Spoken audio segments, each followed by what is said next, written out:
Shri Ganeshaya Namaha, Shri Gopal Krishnaya Namaha, Om Namo Bhagavad Geetaya Namaha. Krishnaya Vasudevaya Hariye Paramatmane Pranata Kaleshanashaya Govindaya Namo Namaha.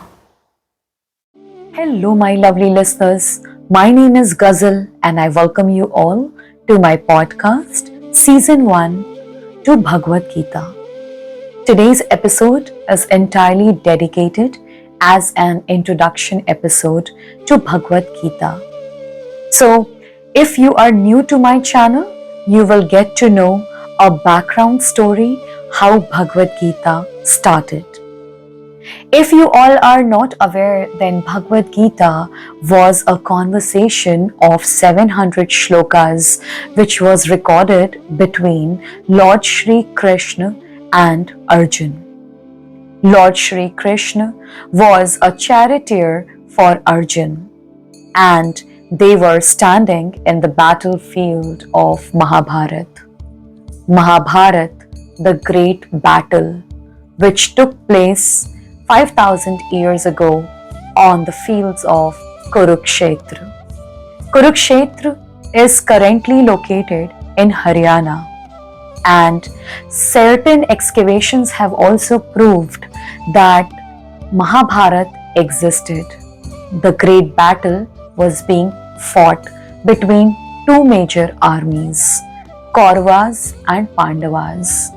Kauravas, Duryodhan and his 100 brothers, and Pandavas, 5 brothers along with his own army. Well, if you have read Mahabharat, if you have known little bit about it, you know how this battle started. The battle was fought between two cousins.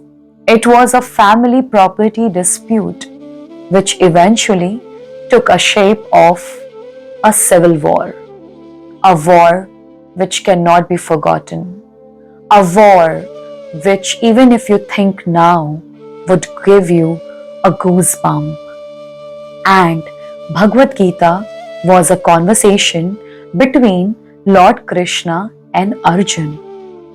Because just imagine how difficult it must have been for Arjun to kill his own cousins, to fight against his own great-grandfather, teacher, coaches, and family members. When we hear about Mahabharata's story, it is very easy for us to process, but it is very difficult to empathize with Arjun. Now the point is, there are so many contextual videos, podcasts available on Bhagavad Gita. So why should you listen to mine? I would give you a one valid and a great reason of all. In this podcast, we are not just going to process Gita as it is. Instead, we will all recognize our inner Arjun. Because Arjun was standing on the battlefield, figuring out his delusion and trying to seek answer from Lord Shri Krishna. If you think about it, Arjun himself was a great warrior, and yet he was dilemmatic about his actions. If you think about your own personal life in own respective context, you will come to know that we all are fighting battles as well, the battles of life. Our heart and brain has become a battlefield because we all are trying to figure out an inner peace, but unable to do so. Therefore, we all are Arjun in our own way. Now, my point is, if you will not figure out your own inner Arjun, how would you establish a solution? Therefore, I am going to help you to do that. I'm not saying I'm a professional or I am an expert, But in this particular podcast series, which is going to commence with this introduction episode, we'll have further coming 18 more episodes, which will talk about 18 different chapters of Gita. Because Gita is a word of God. It's a song sung by God. So who better can provide us a solution than Lord Shri Krishna himself? Now, people who are new to the concept of Bhagavad Gita and Mahabharat as a battle, I am going to give you a little bit of background check for your better understanding, because in the upcoming episodes as well, you would be hearing a lot of Sanskrit terminologies. Sanskrit is not our day-to-day language, therefore we have forgotten our own cultural roots. But I will try to simplify it down for you as much as I can. This conversation took place between Lord Krishna and Arjun when Arjun was standing in the battlefield. He requested Lord Krishna to take this chariot in the center of the battlefield, to which Lord Krishna, being a supreme himself, understood that there is something which is dilemmatic about the whole process, because Arjun looked trembling. Arjun looked shaken up. What was it? Why was he emotionally hijacked? And Lord Shri Krishna, being a best friend of Arjun, knew that something is going on. His situation was very similar to ours. Sometimes we are standing on the battlefield of our own lives, wherein you have to make a decision in spite of knowing that you are making a wrong decision, but you have to do it by overcoming your emotional dilemma. In Sanskrit, we call it Dharam Sankat, because it is not easy to fight against your own family members.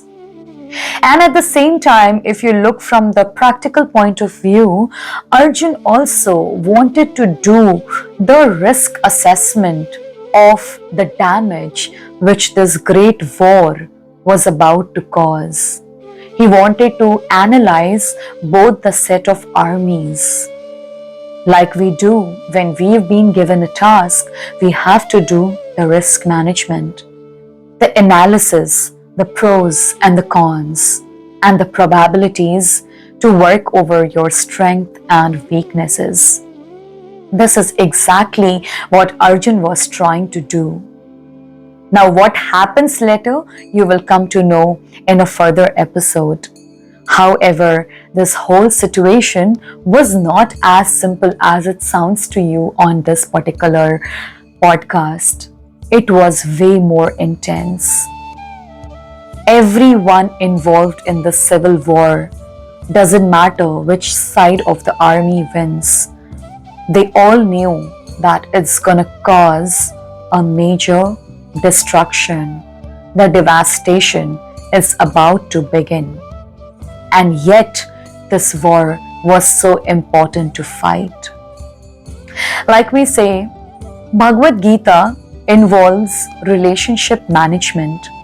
It involves two people, because if you see Bhagavad Gita, it is mostly based on the relationship between Lord Krishna and Arjun.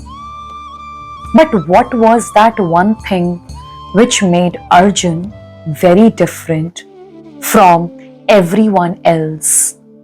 Why Krishna chose Arjun, although he always had established equality between both the armies, but yet he chose not to fight, because he knew that people in the forthcoming generations would always give credit to Lord Krishna but not to Pandavas.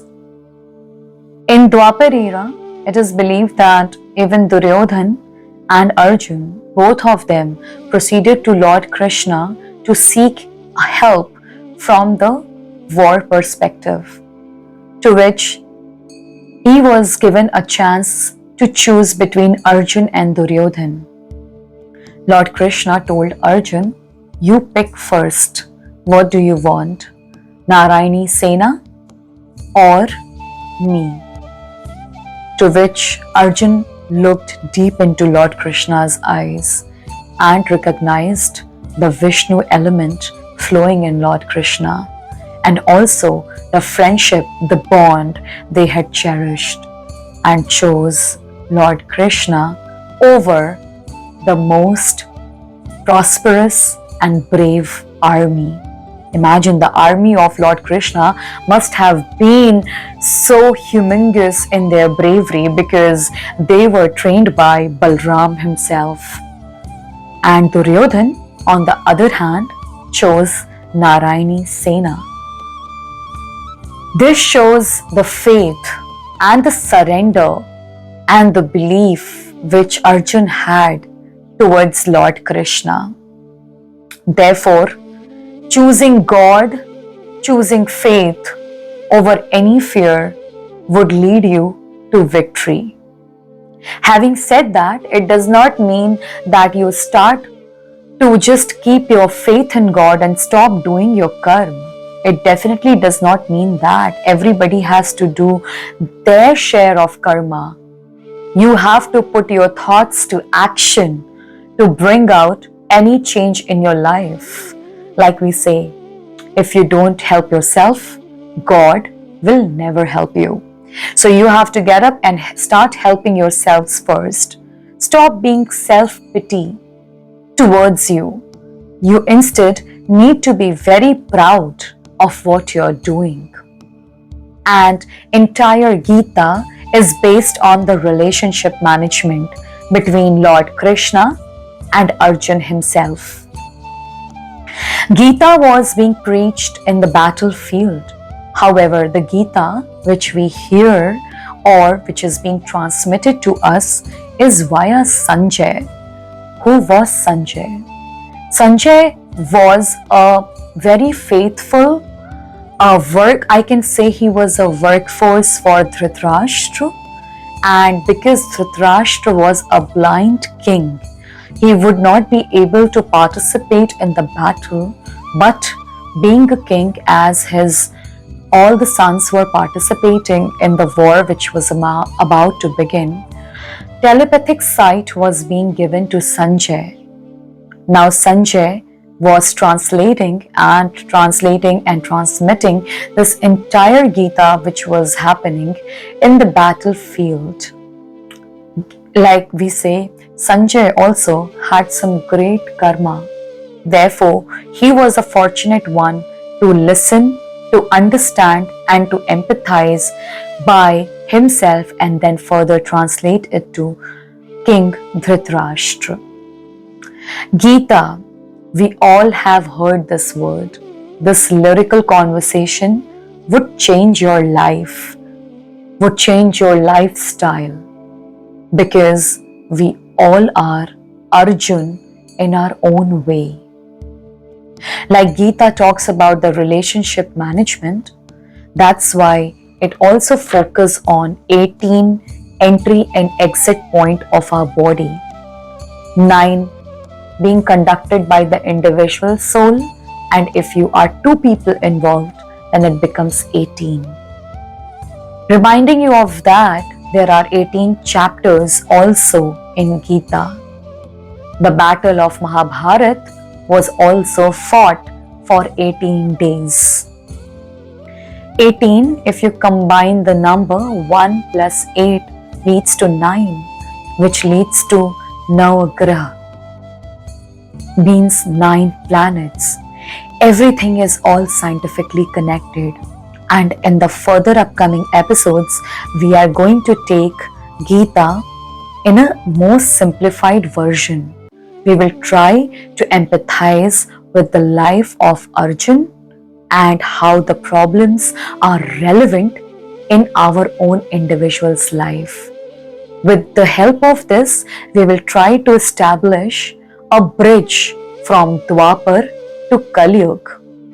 The battle got over in Dwapar, but the battle within is not yet over.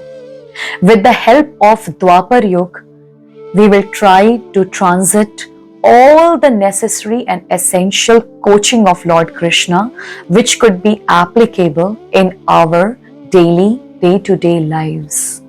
I am not an expert, but we definitely can share ideas on this platform wherein we together can have a chat on the comment section and we can try to understand each other.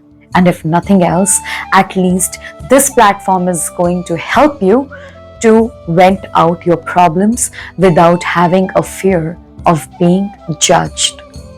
You just have to do one thing, ensuring in your head that you have to surrender your problems to Lord so that you can be totally receptive towards the problems. Gita Gyan was not even easy for Arjun to attain. That's why in the beginning itself, Lord Krishna had asked Arjun, are you ready to attain this great transcendental knowledge?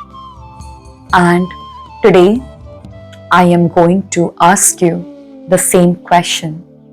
Are you ready? Are you receptive enough to receive this knowledge in the most simplified form? Because Arjun nodded yes.